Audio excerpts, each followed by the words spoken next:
Selamat sore, berjumpa lagi di channel Cerita Kak Sri.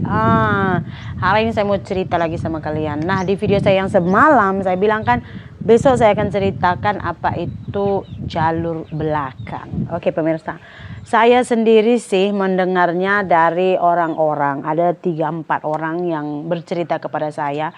Tapi kalau untuk mengalaminya sendiri saya tak pernah. Udah gitu kebetulan yang bercerita kepada saya ini tuh mereka sudah mengalaminya beberapa kali pemirsa. Dan saya juga sudah menyinggung di video saya yang sebelum-sebelum ini kan. Kalau misalkan tuh adalah orang kampung kami itu yang pernah masuk. Kemudian kena tangkap. Ya kan, kemudian dipulangkan.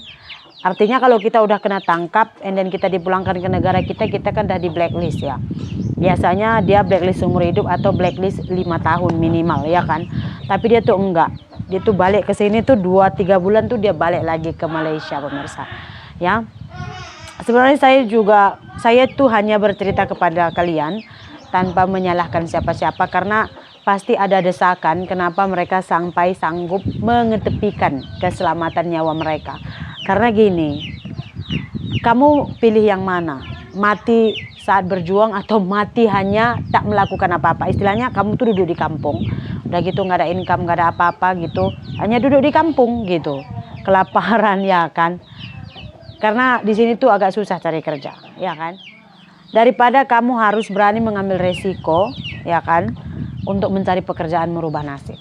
Gitu. Sementara kita tuh udah di blacklist. Kita nih kalau udah di blacklist, kita tuh nggak akan bisa lewat bahagian imigrasi gitu. Artinya jangankan bahagian imigrasi, untuk buat paspor aja kita nggak bisa. Kenapa? Karena kemarin tuh ada satu orang yang membuat paspor, kebetulan kami jumpa di Medan. Jadi dia itu udah istilahnya dia tuh pergi dulu ke Malaysia, udah gitu dia pernah ditangkap and then dipulangkan. Lepas tuh setahun kemudian dia pikir tuh blacklistnya tuh mungkin sudah habis atau bagaimana saya tidak tahu lah. So dia mengurus paspor lagi karena dia juga memang mau ke Malaysia untuk bekerja, tapi dia urus paspor pelancong. Jadi dia uruskan sendiri pemirsa. Dan setelah dipanggil, ya paspornya itu nggak jadi dibuat gitu. Terus saya tanya, kok nggak bisa? Rupanya kan udah dipanggil gitu ya. Karena kan kita kalau mau urus paspor tuh di luarnya diverifikasi dulu dokumen-dokumen kita. Terus sampai di dalam ditengok lagi, baru kita akan dibagi nomor antrian, baru kita akan berjumpa dengan petugas imigrasi untuk melanjutkan sesi terakhir yaitu pembuatan paspor. Nah, di saat nanti pembuatan paspor itu kan kita tuh masuk sidik jari kita, biodata kita apa semua kan, di situ kita akan pihak immigration akan tahu yang kita ini sebenarnya sudah di blacklist gitu pemirsa. Cuman masalahnya tuh dia kan sebelum membuat paspor, sebelum itu semua mereka ada sesi interview. Jadi mungkin orang ini tuh nggak tahu yang dia itu sebenarnya udah di blacklist. Jadi katanya kamu mau buat paspor kemana? Katanya ke Malaysia. Di situ salahnya. Karena kalau misalkan kita udah di blacklist di Malaysia tuh sebenarnya kita boleh aja buat paspor. Kenapa nggak boleh aja? Kita kan hanya di blacklist satu negara, bukan satu dunia ya kan. Boleh aja buat paspor pergi ke Singapura kayak, pergi ke sini kayak, pergi situ kayak. Cuman dia akan lebih susah sedikit lah. Karena kenapa kamu di blacklist, ia akan ditanya-tanya sampai ke akar-akarnya gitu. Jadi pas dia itu buat paspor, dia tuh nggak lulus karena ternyata dia tuh di blacklist di Malaysia. Jadi dia nggak bisa buat paspor pemirsa. Nah jadi selalunya memikirkan resiko-resiko seperti ini, jadi mereka tuh milih jalan belakang. Karena setahu saya lewat jalur belakang ini kamu tuh nggak perlu apa-apa. Kamu hanya perlu duit dan nyawa kamu. Istilahnya kamu perlu diri kamu lah. Ada orangnya, ada duitnya gitu. Kamu nggak perlu paspor, nggak perlu ini, nggak perlu itu. Mereka nggak akan minta itu semua karena kamu itu akan dibuat seperti ikan. Jadi katanya begini, sebenarnya ini tuh ada agennya dari Malaysia juga, ada dari Indonesia juga, tapi saya tidak tahu di mana mereka perginya dan di mana mereka akan sampai di Malaysia.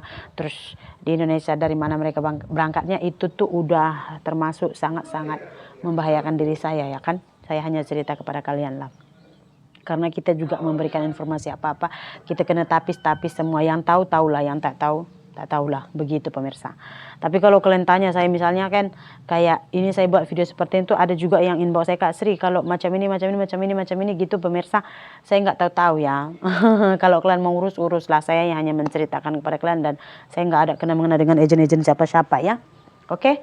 Nah jadi katanya pemirsa, Kalau dari sini itu bayarnya sekitar 7 atau 8 jutaan, itu sekitar 2.300 2.600 ringgit. Jadi kita berangkat dari sini akan ada yang mengambil kita, kemudian kita akan ditempatkan dulu dalam satu rumah gitu. Terus mereka akan cek kapan keberangkatan kapal gitu, kapal macam speedboat. Mereka akan cek. Kemudian kapan mereka akan arrange semua supaya kamu tuh betul-betul lewat selamat gitu. Tapi bukan 100% selamat walaupun semua mereka udah arrange. Misalnya tuh ya, kalian kan pernah dengar juga tuh kapal yang saya ada share kemarin di Facebook saya pun, kapal yang memuat pendatang-pendatang. Kan kemarin ada tuh beritanya ya kan, beberapa orang warga negara Indonesia tuh naik kapal kosongan masuk Malaysia, tiba-tiba kapal mereka itu tenggelam. Itu nggak akan ditanggungjawabin mereka kematian kamu gitu, karena segala resiko dan konsekuensi yang udah kamu ambil dengan menaiki, dengan menggunakan jasa mereka itu di luar tanggung jawab mereka ya gitu pemirsa. Karena banyak sekali memang yang nggak lewat juga, ada yang tertangkap. Nah, dari orang yang saya dengar ceritanya ini katanya tuh begini pemirsa. Mereka ini naik kapal, terus mereka itu nggak akan diturunkan di pinggir pantai, mereka akan diturunkan dalam beberapa meter lagi ke pantai gitu. Kadang-kadang kita turun kita macam ini dalamnya lautnya itu katanya. Jadi kalau bisa tuh handphone, uang, apa barang berharga itu semua pastikan dia betul-betul dalam keadaan yang tahan air, karena ada masanya kamu akan sembunyi-sembunyi ketika ada patroli polis, katanya kita kayak ada polis laut melakukan patroli, nah kamu akan disorokkan bersama dengan ikan-ikan atau bagaimana. Ketika ada macam polis yang patroli, kamu akan diturunkan, jadi kamu harus berenang, yang mati-mati, yang hidup-hidup gitu pemirsa.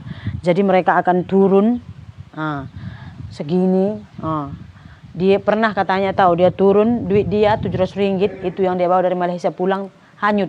Tadi masa mau ambil duit itu, pokoknya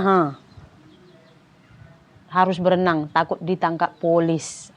Gitu pemirsa. Biasa kan laut tuh kalau perbatasan dua negara tuh penjagaannya ketat. Jadi di sanalah terjadi penjagaan yang ketat itu, maka di sana kamu akan diturunkan dan kamu akan disuruh berenang pemirsa.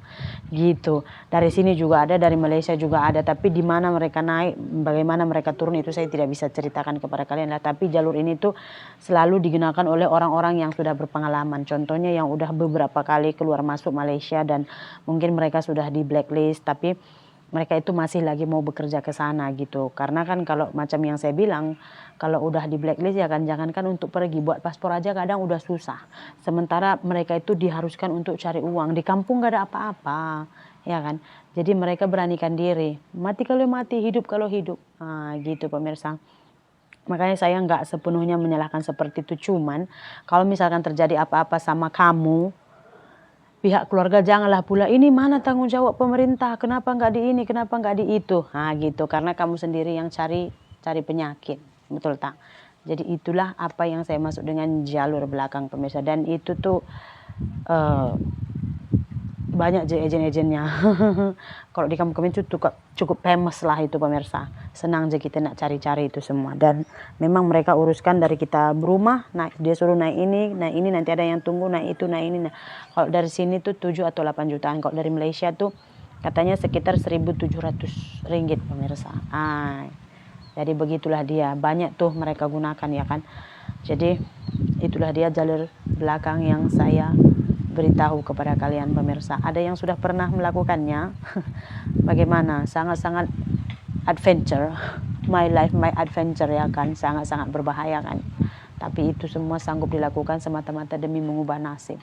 Makanya kalau udah datang pun ke Malaysia tuh susah-susah, kosong-kosongan, jangan pula cari pasangan di sana sampai beranak pinak pula. Sendiri hidup pun belum tentu selamat dibawa pulang, tambah pula anggota. Betul tak?